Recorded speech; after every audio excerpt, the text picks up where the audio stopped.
اللہ تعالیٰ نے کعبۃ اللہ کے حوالے سے چند ایک چیزیں بیان فرمائی ہیں کہ اللہ تعالیٰ نے کعبہ کو ایسے نہیں بنا دیا، یہ کعبہ مسلمانوں کا مرکز ہے، یہاں پہ آ کے مسلمانوں کو امان ملتی ہے۔ اور آپ کو معلوم ہونا چاہیے کہ جب کعبے کی سرزمین ہو نا، حرم کی سرزمین ہو، آپ وہاں پہ کسی کو چھیڑ بھی نہیں سکتے۔ علماء نے لکھا کہ اگر وہاں پہ کوئی پرندہ بیٹھا ہوا ہے آپ اس کو اٹھا بھی نہیں سکتے، یہ کعبے کی حرم کی بات ہے۔ تو اللہ تعالیٰ نے کیا ہی خوب ارشاد فرمایا۔ اب یہاں سے جب ہم یہ چیزیں پڑھتے ہیں نا کعبے کی حرمت کے حوالے سے، تو پھر یزید کے اوپر بندے کو افسوس ہوتا ہے کہ یار اتنا بڑا بے باک یزید تھا کہ جس نے کعبے پر حملہ کروا دیا اور حرمت کو پامال کر دیا۔ تو علماء نے یزید کا جو کفر لکھا نا بھی یزید کافر تھا، ان میں سے ایک وجہ یہ بھی ہے کہ اس نے چونکہ کعبے پر حملہ کروایا اور یہ کام کافروں کا ہے، تو اگر اس نے چونکہ حلال سمجھ کے کیا تو پھر کافر ہے۔ تو یہ صورتحال ہوتی ہے، وگرنہ کعبہ تو سبحان اللہ جی، کعبہ کو ایسا تو نہیں بنا، کعبہ بڑی محنتوں کے ساتھ بنا ہے۔ اللہ تعالیٰ نے کیسے پروٹوکول کے ساتھ بنایا کعبہ، جناب آدم کو بھیجا، پھر نوح علیہ السلام کے زمانے میں یہ کعبہ سارا مسمار ہو گیا، بالکل اس کی بنیادیں نام و نشان کی رہ گئی۔ پھر اللہ تعالیٰ نے پروٹوکول کے ساتھ ابراہیم علیہ السلام کو بھیجا، ساتھ اسماعیل علیہ السلام کو لگایا، دونوں نے کعبہ بنایا۔ اس کے بعد حج والوں کو بلایا، کوہ ابو قبیس پر کھڑے ہو کے ابراہیم علیہ السلام نے، اللہ پاک نے فرمایا ابراہیم جاؤ پہاڑ کے پر کھڑے ہو کے ان سب لوگوں کو آواز دو کہ جو قیامت تک کے لیے حج عمرہ کریں گے۔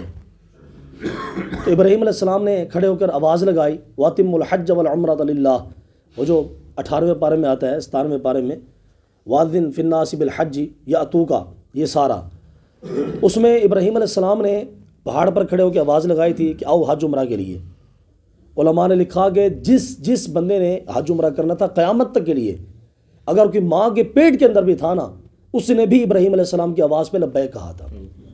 کسی کی روح تھی تو اس نے بھی لبیک کہا تھا۔ اور آج بھی ہمارے بزرگ فرماتے ہیں کہ جڑا حاجی یا عمرہ کرنے والا جانا نا مکے، اس کی میزبانی خود ابراہیم علیہ السلام فرماتے ہیں روحانی طور پر۔ بڑی شان ہے حضرت صاحب کعبے کی، کعبہ کو ایسا تو نہیں بن گیا، بڑے پروٹوکول کے ساتھ بنا ہے۔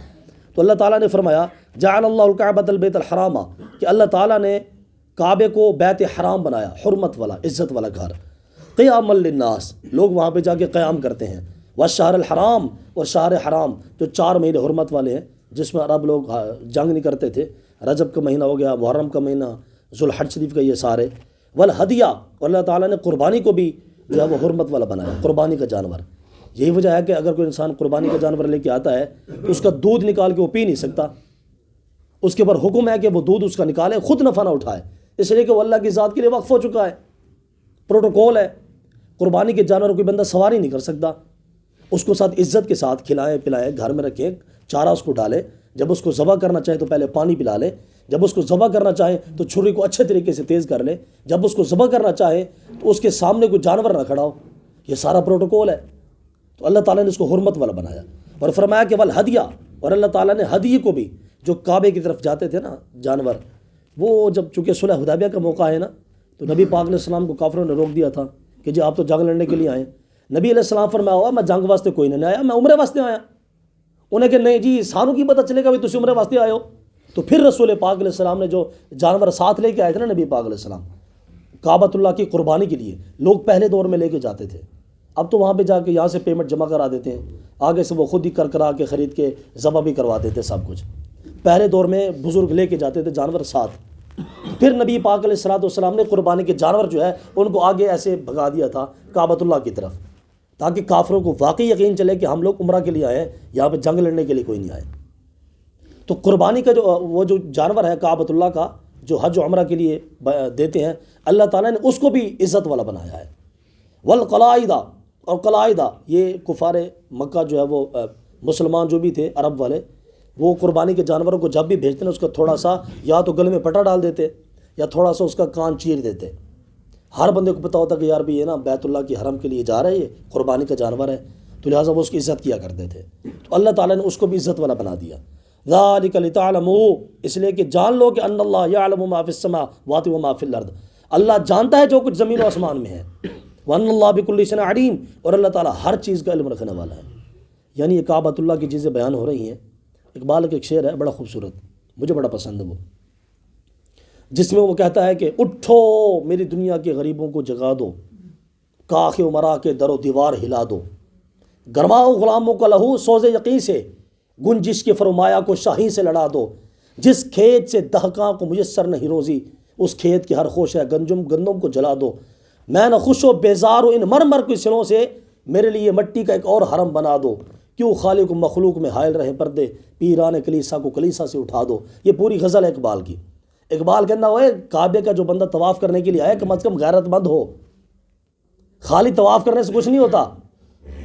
یہ جو اللہ تعالیٰ نے سارا پروٹوکول بنایا بیان فرمایا کعبے، آپ اندازہ کیجئے 40 لاکھ مسلمان حج کو جاتے ہیں، واپسی آتے ہیں، رتی کا فرق بھی نہیں ہوتا۔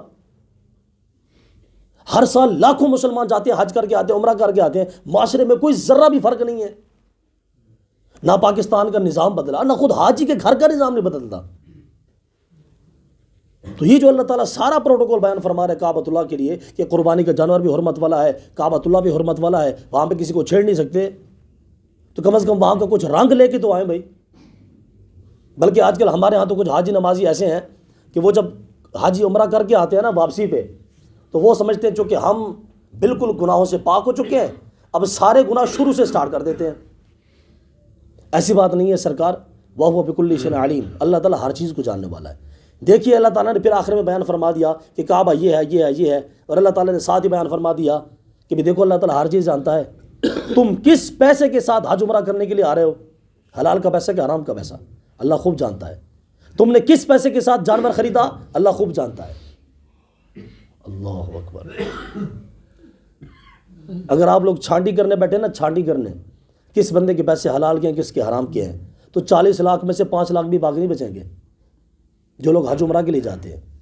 مثال کے طور میں لگا لیں، یہ جو ہمارے پاکستان سے بھی پچھلے دنوں ایک وزیر صاحب جا رہے تھے عمرہ کرنے کے لیے، وہ 20 بندے اپنے ساتھ لے کے جا رہے تھے حکومتی، تو اب وہ سارا خرچہ کہاں سے ہے؟ پاکستان کے بیت المال سے۔ بندہ پوچھے بھی ان پیسوں کے ساتھ تمہارے لیے یہ عمرہ کرنا یہ حلال ہے؟ حضرت ابو موسیٰ اشعری نے عمر بن خطاب کے بیٹے کو پیسے دے دیے بیت المال سے، انہوں نے منگے سن کہ سرکار میں تھوڑا مانا تو مہربانی فرماؤ، 36 لاکھ مربع میل کا بیٹا ہو امیر المؤمنین عمر بن خطاب، اس کے بچے کے پاس پیسے نہیں ہیں، سمجھ رہے نا؟ تو انہوں نے ادھار پہ پیسے لے لیا بیت المال سے کہ سرکار کو تھوڑے جی پیسے دے دو، میں کما کے جو ہے نا پھر تمہیں پیسے واپس موڑ دوں گا۔ عمر بن خطاب نے فرمایا تھا کہ جو بندہ ہماری حکومت میں سلطنت میں غریب ہو اس کو حکومت کی طرف سے پیسے دے دیے جائے، جب وہ اپنا کاروبار بنا لے پھر پیسے واپس کر دے بغیر سود کے۔ یہ حکومتی سطح پر قانون تھا دور خلافت میں۔ تو پھر عمر بن خطاب کے بیٹے نے وہ جناب کمایا، مال کمایا، اس میں سے جو نفع ملا نا، یہ بات عمر بن خطاب کو پتہ چل گئی۔ تو آپ نے ابو موسیٰ اشعری سے کہا ہوا تو میرے بچے نے پیسے دیتے سن؟ کہنا ہاں جی۔ آپ نے فرمایا میرے کو پوچھا سی کیوں پیسے دیتے سن، اینوں کیوں پیسے دیتے سن تو جڑا مسلمانوں دا حق سی؟ عمر بن خطاب نے پھر بچے کو فرمایا اور نفع کما کے لایا؟ کہنا ہاں جی کہہ لایا۔ آپ نے فرمایا اپنا آدھا نفع ہے بیت المال جمع کرا۔ حضرت صاحب آج ہم لوگ کس پیسے کے ساتھ حج عمرہ کرنے کے لیے جا رہے ہیں؟ 20 بندے جناب نال کھڑے نے تے گڈی بھر کے جا رہے، جہاز بھر کے جا رہے ہیں، وہ بھی اپنے پیسے پہ جاؤ نا، حلال کی کمائی ہے۔ اللہ تعالیٰ جس بندے کے پاس پیسے نہیں ہیں اللہ نے حج ہی فرض نہیں کیا، نہ جاؤ اگر پیسے نہیں ہیں تو۔ جوان بچی گھر کے اندر بیٹھی ہوئی، بال سفید ہو گئے اور حاجی صاحب جا رہے ہیں حج کے اوپر۔ کچھ ایسے فرض ہوتے ہیں جو بندے کو ادا کرنے پڑتے ہیں، کم از کم دیکھ تو لو۔ اگر پیسے نہیں ہیں تو بندے پر زکوٰۃ ہی فرض نہیں، اللہ کی طرف سے فرض نہیں ہے۔ پیسے نہیں تو حج ہی فرض نہیں ہے۔ حج سے بندے کو اللہ تعالیٰ نے مال و دولت دیا، وہ کرے جا کے شکرانے کے طور پر، حج بھی کرے، عمرہ بھی کرے، سب کچھ کرے، لیکن حرام کی کمائی سے کچھ بھی نہیں ہوتا۔ ہمارے فقہا فرماتے ہیں کہ جڑا بندہ حرام دے پیسے مسیتی دوے، مدرسے دوے یا کسی غریب نو دوے کہ ثواب دی نیت کرے، بعض اوقات وہ بندہ کافر بھی ہو جاتا ہے۔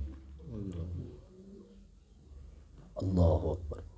ہمارا مسلمانوں کے سلسلے پاکستان میں اگر ایک طوائفہ لڑکی، فاحشہ لڑکی، وہ بھی جمعرات کو 20 روپے آ کے مسجد کے گلے میں ڈال جاتی ہے، وہ سمجھتے ہیں کہ میری جنت پکی ہے۔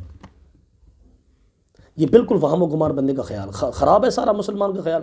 اب جو بندہ مزدور ہے، رکشہ چلاتا ہے، جوڑا چلاتا ہے، اس کا یہ ہے جی بس حلال کماؤ جی بس، باقی چھڈو، نہ نماز کی پرواہ، نہ روزے کی پرواہ، نہ حج کی پرواہ، نہ زکوٰۃ کی پرواہ۔ ہمارے محلے میں ایک نمازی نماز نہیں پڑھتا ہوں، ایک کیڑا مسئلہ جی، میرے نال تو بھی اور بندے بھی ستے ہوئے ہیں، کوئی پرواہ نہیں ہے۔ تو کیا ہے کہ کعبے کی حرمت بڑی ہے، لیکن اقبال کہتا ہے کہ عرب کے بارے میں اقبال نے کہا، اقبال کہنا ہوئے تسی خالی تے کعبے تے تو مہنگے مہنگے غلاف نہ چڑھاؤ، کم از کم کوئی غیرت بھی اپنے اندر پیدا کرو. اور جی 20 کروڑ روپے کا کعبے کے اوپر غلاف چڑھا دیا گیا. میں کہ ظالم دے بچوں، فلسطین میں تم مسلمانوں کو پانی کا گھونٹ نہیں دے سکتے کہ کعبے تو تسی 20 کروڑ روپے کے خلاف چڑھائی جا رہے ہو. اللہ اکبر. وہ جو فراز نے کہا تھا اس قوم کے بارے میں، فراز کیا لکھوں؟ کعبے کی کمائی سے جو پیتے ہیں شراب، ہیں عرب والے. تو بہرحال یہ کہ قرآن مجید کی روح سے جب بھی حج عمرہ کے لیے جائیں، اللہ تعالیٰ ہم سب کو لے جائے، بار بار لے جائے، اور بلکہ ہم لوگ سارے اکٹھے چلیں، پھر ہی مزہ آئے گا نا سرکار. وغیرہ جس کے مقدر میں وہ تو کرے گا. کوشش کریں کہ آپ کے حج عمرہ کے پیسے میں ایک پیسہ بھی حرام کا نہ ہو، وغیرہ خالی چکر ہی ہیں، گھیڑے ہی ہیں. حلال کا پیسہ ہو. اگر آپ نے مسجد میں دینے ہیں صرف حلال کا پیسہ ہو، مدرسے میں دینے ہیں صرف حلال کا پیسہ ہو، پھر آپ ثواب کی نیت بھی کر سکتے ہیں. اگر حرام کا پیسہ دے کے ثواب کی نیت کریں گے تو معاذ اللہ ایمان سے ہاتھ دھو بیٹھیں گے.